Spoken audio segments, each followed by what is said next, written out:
everybody. I'm welcoming back Vinh Giang for the second part of our In Conversation series. Vinh, in the first part of our series, we talked a little bit about the importance of virtual image, and now we're getting into a little bit more about vocal image. Can you tell me a little bit more about how leaders can improve their vocal image?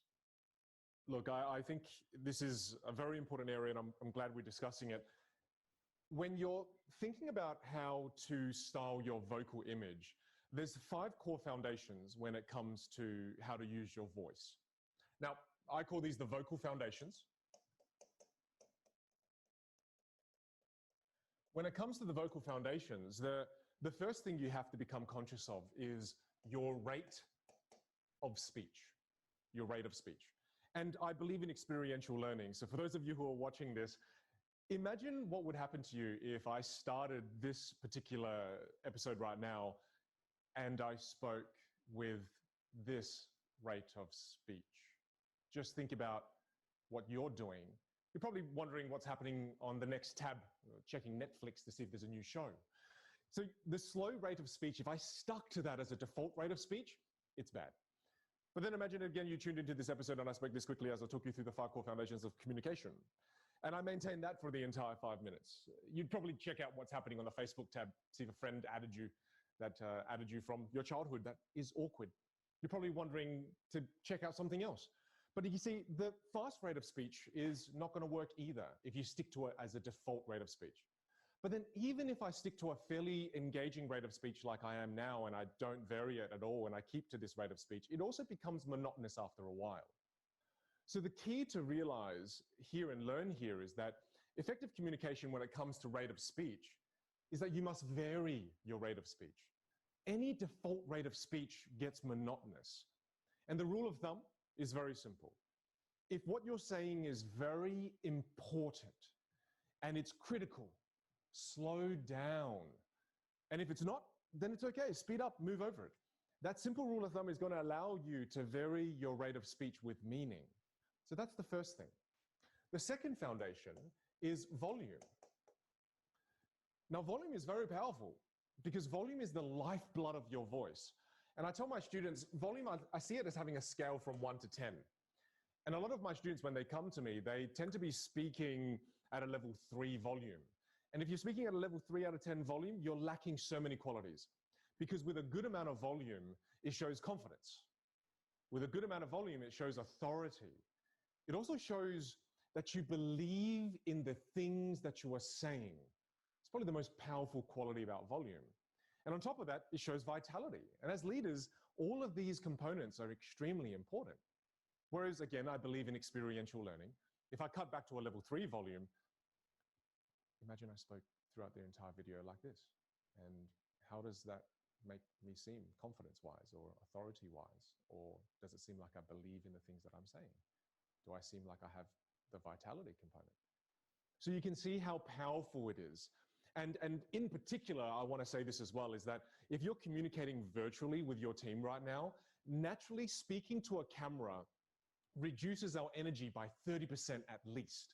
Because when we meet with people, the human-to-human connection all of a sudden amps up our energy. We become more engaged and our volume is increased. Whereas when you're speaking to a camera, that chemistry isn't there.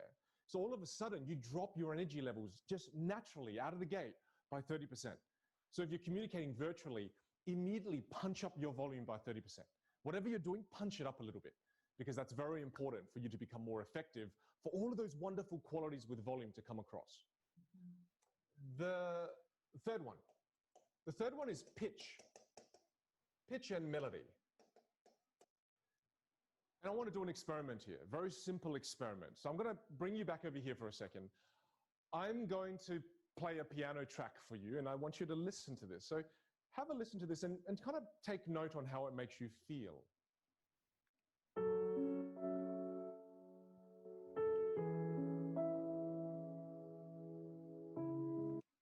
Just kind of sad, right? It's kind of sad, melancholy. Quiet. Kind of Yeah, kind of a very quiet feeling, absolutely. And we'll try one more. We'll try one more, Danielle. So how about this one?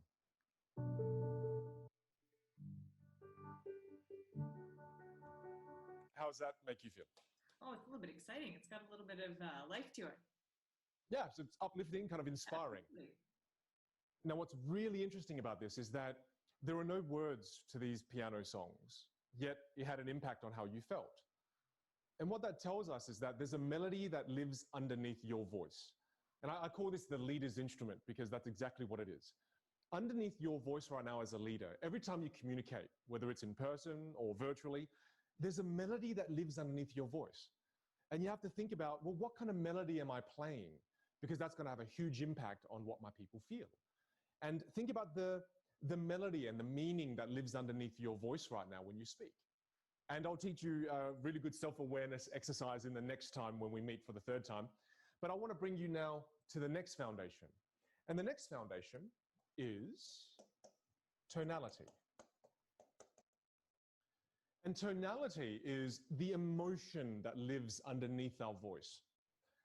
And what I mean by this is, in psychology, they say there are 6 core human emotions. You've got happy, sad, disgust, fearful, surprised, and angry. These are the 6 core human emotions. And to be able to become an effective communicator and therefore an effective leader, you need to be able to portray these emotions with the people that you lead. Whereas a lot of the times when people speak, they have a default tonality. And it's one that is rather bland and doesn't have any emotion attached to it. So what we have to understand is the way we control the type of tonality that we have when we speak is with our facial expressions. And we have a blank tonality when we tend to speak with a blank face.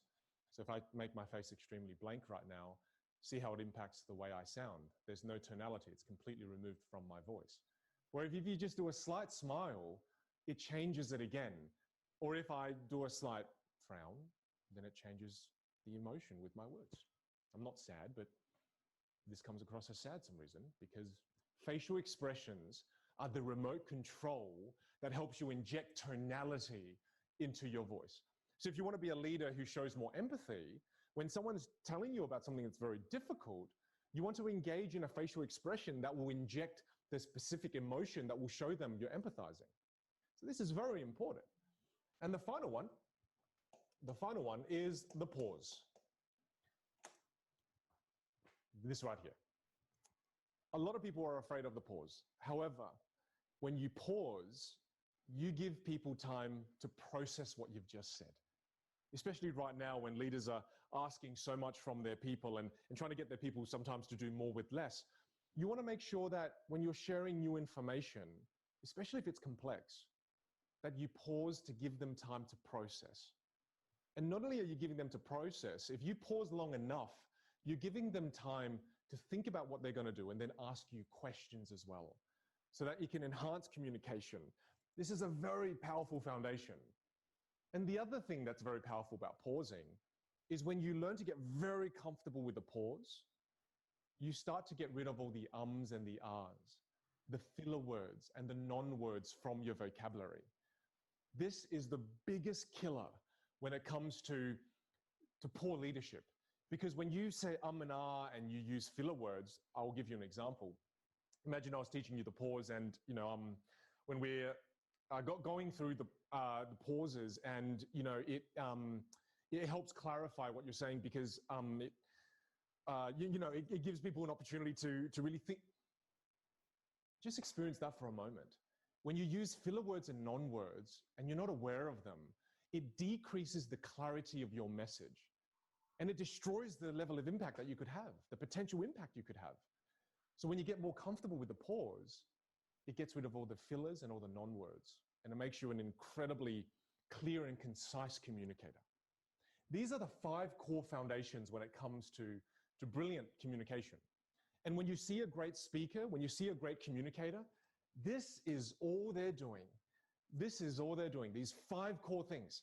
And if you think I'm decent at communication, this is all I'm doing. However, it may seem simple, but it's not easy. And to me, if you want to master the leader's instrument, the voice, you need to master these 5 core foundations.